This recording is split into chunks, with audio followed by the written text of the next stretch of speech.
New TV Telugu. ప్రతి ఉగాదికి ఒక కొత్త పేరు ఉంటుంది. కిందటి ఉగాది క్రోధి, ఈ సంవత్సరం విశ్వవసు.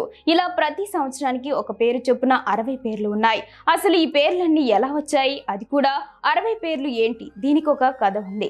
ఒకరోజు నారదముని విష్ణువుతో, మీ మాయలీలలు ఎవరి దగ్గరైనా పనిచేస్తాయేమో కానీ నా దగ్గర పనిచేయవు అని గొప్పగా చెబుతాడు. అప్పుడు నారదమునిని విష్ణువు పక్కనే ఉన్న సెలయేరులో స్నానం చేసి రమ్మని పంపిస్తారు.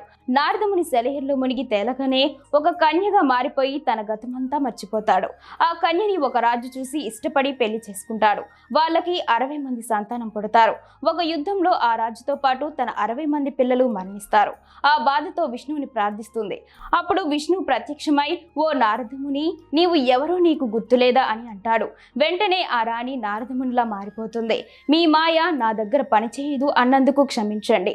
మీ మాయ నుంచి ఎవరు తప్పించుకోలేరని నారదముని అంటారు. కానీ ఒక తల్లిగా మారిన నేను 60 మంది సంతానాన్ని కోల్పోవడం తట్టుకోలేకపోతున్నా అని అంటారు. అప్పుడు విష్ణువు నారదముని కుమారుల పేర్లను ఉగాది సంవత్సరాల పేర్లుగా మార్చుతారు. అలా మనకు ఉగాది కొత్త సంవత్సరాల పేర్లు ఉంటాయి.